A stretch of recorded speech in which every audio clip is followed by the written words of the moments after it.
balik lagi nih sama Dini di acara Cinta Curhatan Indah tentang agama by Ummahatul Firdaus.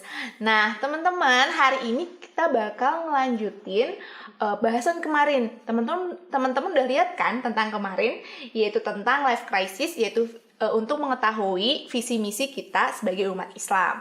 Nah, hari ini kita bakal bahas lagi hal itu karena kemarin tuh kayaknya belum puas loh kita untuk mengkorek-korek ilmu tentang visi misi umat muslim. Nah, hari ini juga kita akan bahas bareng tentunya bersama Ustadz Indra Anbia. Assalamualaikum Ustadz. Waalaikumsalam warahmatullahi wabarakatuh. Gimana Ustadz, sehat? Alhamdulillah. Teman-teman, kita juga hari ini dikasih kopi Mirai yang kemarin kasih juga. Ini enak banget. Nah, Ustadz dicoba dulu mangga. Kayaknya juga Ustadz udah coba nih. Nih, ini enak banget. Bismillahirrahmanirrahim. Ini emang, kesukaan saya nih kopi susu. Anak muda, biasa kopi susu. Nah Ustadz, kita lanjutin lagi nih. Lanjutin tentang kajian kemarin. Kalau misalnya kemarin itu kan tentang visi misi, sekarang ini ada pertanyaan lagi Ustadz. Kemarin kan ada beberapa orang yang udah punya target-target. Tapi gimana nih anak muda yang suka kayak gini? Entar kamu gimana? Ya udahlah, jalanin aja. Gimana air, kayak air mengalir. Nah, itu menurut pandangan Islam itu seperti apa ya Ustadz? Ya. Baik, bismillahirrahmanirrahim. Alhamdulillahirabbil alamin wassalatu wassalamu ala asrafil anbiya'i wal mursalin wa ala alihi wa ashabihi wa man tabi'ahu bi ihsanin ila yaumiddin. Tiada henti-hentinya kita senantiasa mengucapkan rasa syukur kepada Allah Subhanahu wa taala. Mudah-mudahan Allah masih memberikan keimanan kepada kita, semangat untuk senantiasa melaksanakan amal soleh, semangat untuk melaksanakan ibadah kepada Allah Subhanahu wa taala. Nah, memang sebagian kawan mungkin ya, ada kawan-kawan kita yang berpikir kumaha takdir we gitu. Ya. Jadi gimana nanti saja. Ya, tadi seperti air yang mengalir gitu. Kamu mau jadi apa? Kumaha engke we. Ya. Nanti mau bagaimana? Kumaha engke we kan gitu ya. Nah, ada juga orang-orang yang seperti itu. Nah, bagaimana sih pandangan Islam gitu ya terkait dengan cara pandang orang-orang yang berpikir begitu ya. Minimal ada 2 ayat dalam Al-Quran.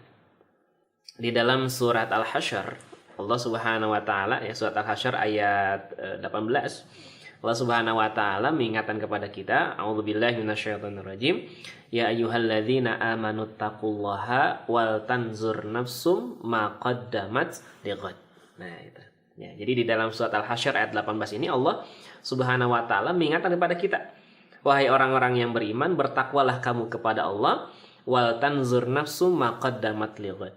Dan hendaklah setiap jiwa dia memikirkan apa yang akan dia lakukan esok hari. Artinya bahwa Islam ini bukan agamanya gimana Allah saja. Tidak begitu juga, tetap ada usaha yang mesti kita lakukan.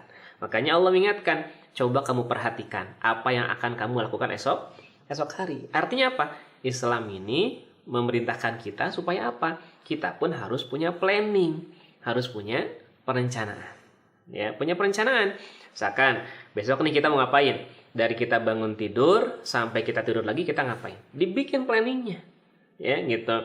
Toh ternyata besok tidak sesuai dengan apa yang sudah kita rencanakan, itulah takdir Allah. Ya, jadi sudah tetap kita persiap. Misalkan orang nih teman-teman ingin masuk universitas ya yang favorit katakan gitu ya. Kan tetap harus ada persiapan, harus ada rencana, belajar dan sebagainya gitu kan. Nggak bisa pokoknya mau ikut aja gimana nanti, kan nggak bisa begitu ya. Nah, itu yang pertama. Kemudian yang kedua, di dalam surat At-Takwir ayat 26 Allah Subhanahu wa taala bertanya sama kita.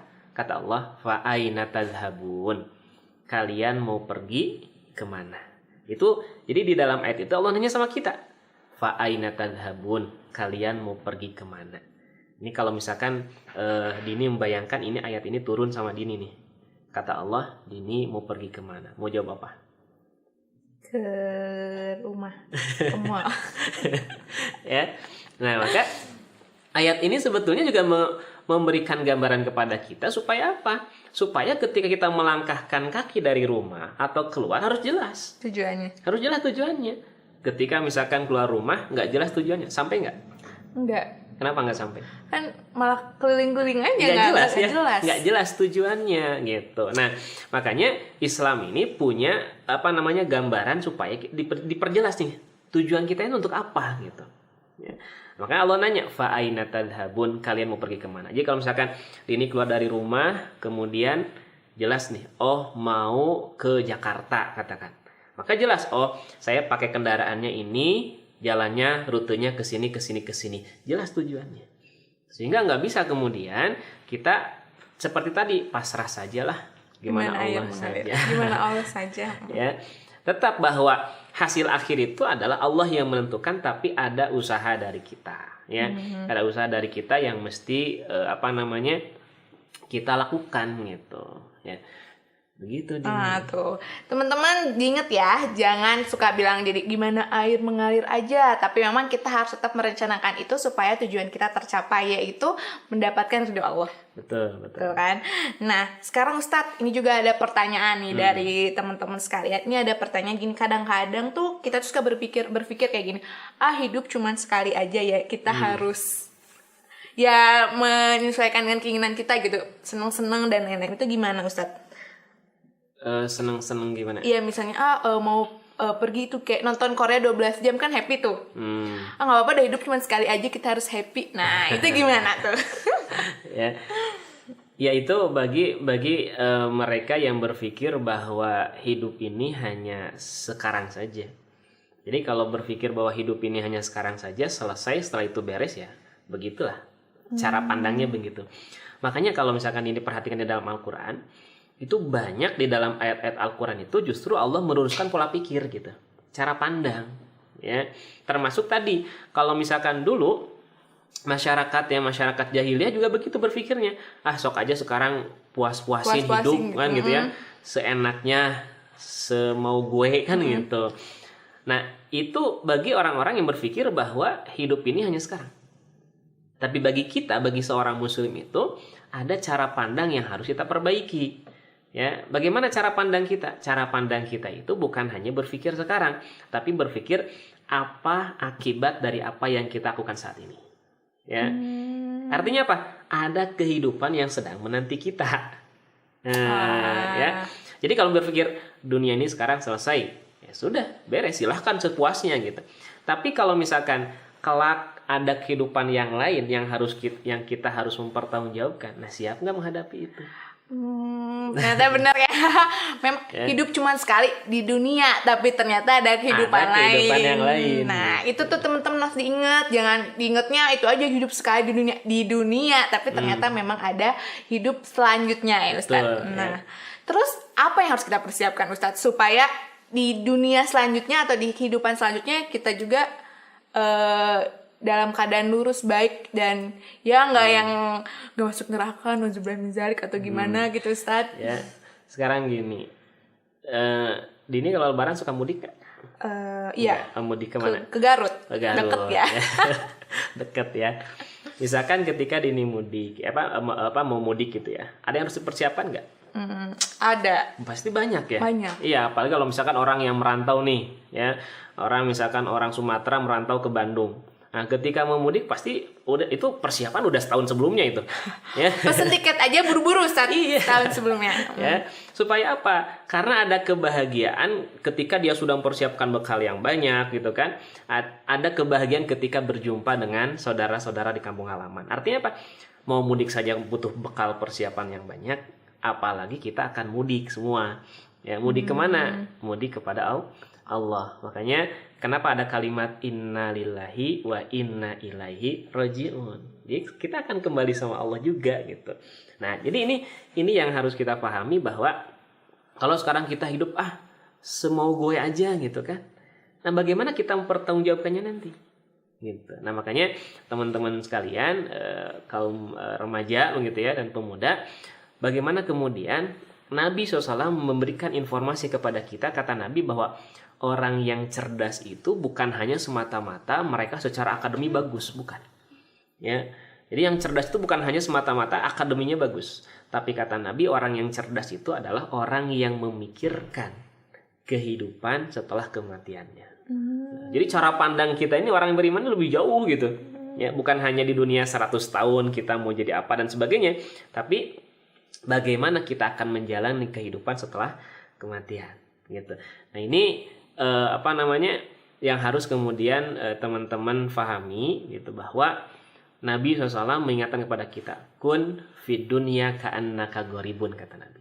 Jadilah engkau di dunia seperti orang asing atau seperti orang yang sedang dalam perjalanan. Kalau orang sedang jalan-jalan, selamanya di situ enggak? Enggak. Nah, sebentar aja kan, pasti akan pulang lagi. Nah, begitu juga dengan kita, dengan manusia, kita akan dikembalikan kepada Allah. Nah, ketika kita kembali, bagaimana bekal? Sudahkah kita siap dengan bekal kita? Lantas bekal apa yang harus kita persiapkan? Amal soleh. Makanya Nabi sampai bilang begini, kalau Anda tahu besok kiamat, itu kata Nabi, kalau Anda tahu besok kiamat, sekarang masih bisa nanam gitu ya, nanam kurma, ya sok tanam. Kan logikanya ngapain nanam kan besok kiamat gitu. Nabi nggak bilang begitu. Kalaupun Anda tahu besok kiamat, sekarang Anda bisa menanam, tanam. Artinya apa? Apapun yang bisa kita lakukan sekarang untuk mengerjakan amal soleh, kerjakan. Gitu. Sampai ketika ada kaum ya, ada orang-orang yang memerlukan, ya, orang-orang fakir, orang-orang miskin, mereka terlihat sangat memerlukan sekali gitu. Kemudian Nabi memotivasi para sahabat supaya sok bantuan. Akhirnya para sahabat udunan gitu, sampai berbagi, ada yang ngasih gandum, ngasih kurma gitu ya, gitu. Cuman nggak ada yang ngasih kopi. Nah, zaman dulu Alhamdulillah sekarang dikasih. zaman dulu nggak ada kopi mungkin, gitu. Jadi apa yang bisa mereka kasihkan, mereka kasihkan. Gitu. Tiba-tiba ada seorang anak muda bilang begini, ya Rasulullah, saya iri. Kenapa iri? Orang-orang bisa bersedekah, orang-orang bisa berinfak, orang-orang bisa berbagi, sedangkan saya nggak punya apa-apa. Nabi, apa kata Nabi? Coba, kamu pulang lagi ke rumah kamu, cari sesuatu yang bisa kamu kasihkan. Akhirnya anak muda ini pulang lagi ke rumahnya, dia cari-cari di rumahnya, kemudian dia menemukan beberapa butir kurma. Ada 3 butir kurma, dia datang kepada Rasulullah SAW. Ya Rasulullah, demi Allah saya nggak punya apa-apa kecuali hanya 3 butir kurma ini. Tapi saya akan kasihkan buat saudara saya yang memerlukan. Apa kata Nabi? Nabi menjawab, ittaqun nar walau bisyikki tamrah. Engkau terjaga dirimu dari siksa api neraka, walaupun engkau hanya bersedekah dengan sebutir kurma. Artinya apa? Bekal apa yang bisa kita lakukan? Sok aja amal soleh. Kalau sekarang bisa berinfak, infak. Kalau sekarang bisa ngaji Quran, sok ngaji gitu. Ya.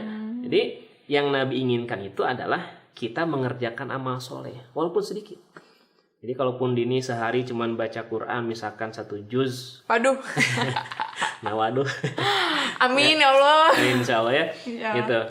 Nah, kalaupun misalkan sehari hanya 1 halaman atau beberapa ayat, nggak apa-apa. Lanjutkan itu. Kerjakan amal soleh. Yang terpenting adalah kita mengerjakan amal soleh. Gitu. Kecil-kecil jadi gunung kali ya Ustaz. Oh iya, ya. Di hadapan Allah nggak ada amalan yang kecil. Jadi amalan kecil pun di hadapan Allah bisa jadi itu jadi amalan yang besar. Kayak tadi kan, dia hanya sedekah dengan 1 butir kurma. Tapi kata Nabi, itulah yang menyelamatkan dia dari siksa api neraka. Ya, gitu. Apalagi kalau sedekahnya 1 buah mobil. Wah, lebih gede lagi. 1 buah mobil, 1 buah rumah semua. Masya Allah. Nah, teman-teman tuh, kita udah dengerin banget nih. Pertama, ternyata hidup jangan kayak mengalir aja, tapi tetap kita harus mempunyai planning untuk sampai tujuan kita mencapai ridho Allah. Karena kalau tanpa planning kita kesasar ya Ustadz. Betul. Gak nyampe ke tujuan kita. Itu yang pertama. Dan yang kedua, yuk kita sama-sama mempersiapkan diri untuk menghadapi kehidupan selanjutnya. Karena memang kita tidak hidup di sini aja. Kita bakal hidup nanti di apa ya sebutnya Ustaz? Kehidupan akhirat. Kehidupan akhirat gitu teman-teman. Nah, ngapain aja? Tadi udah dengar kan? Apapun yang penting kita beramal soleh. Apapun yang penting niat kita untuk Allah. Benar ya Ustaz? Apapun yang penting kita ini mengharapkan ridho Allah. Insya Allah sekecil apapun di mata Allah belum tentu itu kecil. Betul. Nah, tuh teman-teman di highlight ya, jangan lupa. Nah, ketemu lagi di episode selanjutnya. Tentunya teman-teman episode selanjutnya bakalan membahas apa yang dibutuhkan teman-teman. Dan kalau misalnya teman-teman punya saran atau punya pertanyaan atau pengen nanya, bisa banget teman-teman buat komen di bawah. Tinggal diketik aja. Ini nggak disuruh bayar, nggak disuruh apa, tinggal ketik aja apa-apa. Nah, jangan lupa juga buat di like dan juga di subscribe, juga di share ke teman-teman lain, karena kali aja itu bermanfaat buat teman-teman lainnya. Dan jadi pahala juga ya Ustadz? Insya Allah. Insya Allah. Nah, ketemu lagi di episode selanjutnya ya. Wassalamualaikum warahmatullahi wabarakatuh.